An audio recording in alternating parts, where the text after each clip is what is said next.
Kivu Times.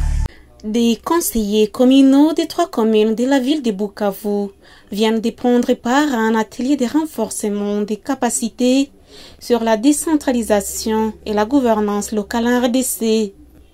C'est à l'issue d'un atelier de 2 jours organisé par la section des affaires politiques et de la MONUSCO Sud Kivu et dont la clôture est intervenue mercredi 17 avril 2024. Selon Fabrice Mugaruki Rangabo, assistant à la section des affaires politiques à la MONUSCO Sud Kivu, le but de cet atelier est de favoriser une gestion efficace des entités pour la promotion de la sécurité, la protection des civils, la cohésion sociale, la stabilité et l'impulsion du développement. MONUSCO et spécialement la section des affaires politiques a dans son mandat, n'est-ce pas, le renforcement des institutions provinciales et locales.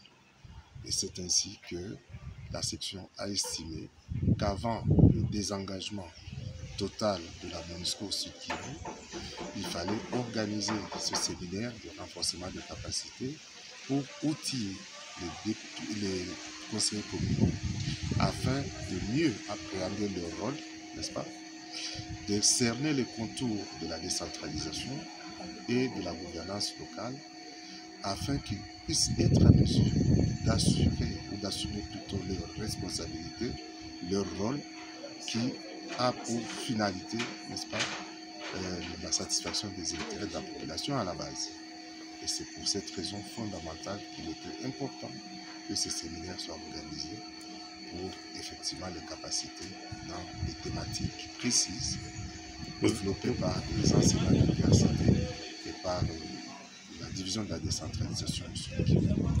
Ces conseillers communaux ont appris plusieurs thématiques portant sur leurs compétences, attributions, rôles et responsabilités.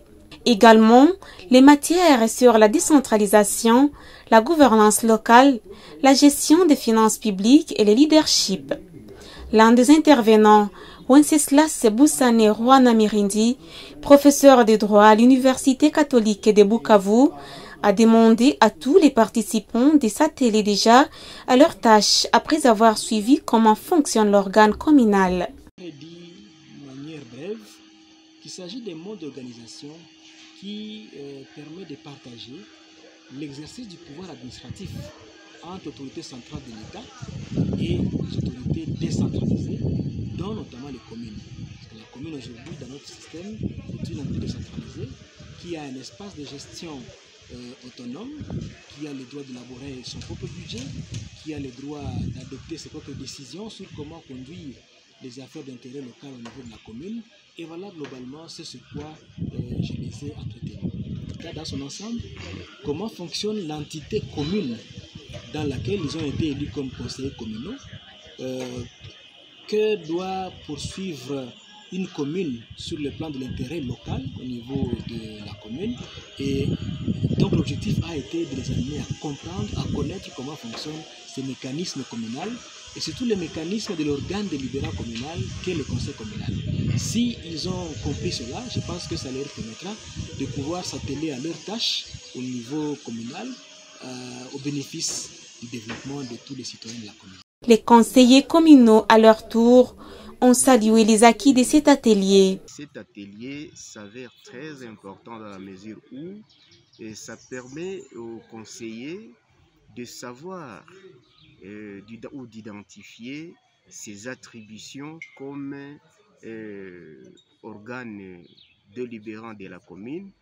Et avec ça, cela pourrait réduire des tensions qui pourraient y avoir entre les collèges exécutifs et les conseils délibérants. Comme vous savez, c'est une première, c'est vrai. Il y a plus de 30 ans, il y a eu des conseils communaux au niveau de la République. Et ce n'est que plus de 30 ans après que l'on a encore amené les conseils communaux. Et avec ça, vous trouvez que les animateurs des entités territoriales décentralisées n'étaient pas préparés à nous recevoir. Et raison pour laquelle vous trouvez, c'est comme s'il y a eu un mythisme. Ils n'ont pas su ce qu'il faut faire pour nous recevoir. il y avait aussi les problèmes d'ordre financier, parce qu'on ne savait pas qui va prendre en charge les conseillers qu'on venait d'installer. Et il fallait alors qu'il y ait cet atelier pour essayer d'expliciter, pour essayer de capaciter les conseillers et donner une information aux animateurs des ETD pour qu'il y ait une bonne collaboration de travail entre ces deux organes. Ce qui est satisfaction parce que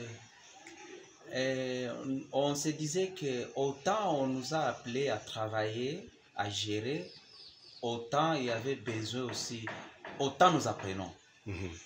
Et la MONUSCO a trouvé bon de renforcer les capacités des conseillers communaux, ce qui était très bonne chose. Nous avons été édifiés, nous avons été formés, nous avons été informés de la manière dont nous devons nous comporter, de la manière dont nous devons agir, quand est-ce qu'il faut agir de la sorte. Et d'abord, on nous a renseigné sur les lois qui a fait que nous existions. On nous a renseigné sur différentes lois. Donc, ce qui est considéré comme la base, les sous-bassements de notre existence.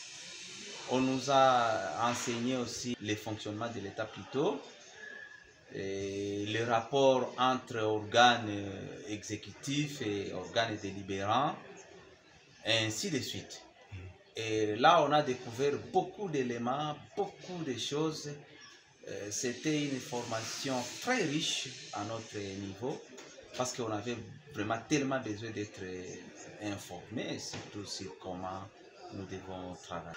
Nous, on demande à la MONUSCO s'ils peuvent encore organiser une autre formation, ou bien d'autres partenaires, comme le PNID plutôt. Mais le PNID aussi ils peuvent organiser aussi une formation. Donc nous avons tellement besoin d'être formés, nous en avons tellement besoin. Pour la journée de mercredi 17 avril 2024, des chefs des quartiers, des bourgmestres et les maires de la ville de Bukavu ont été associés à cet atelier. Le maire adjoint Ruchokeza Augustin a invité les bourgmestres à collaborer avec les conseillers communaux afin de faciliter le travail des uns et des autres pour une seule fin, les biens de la ville de Bukavu. Kivu Times. Kivu.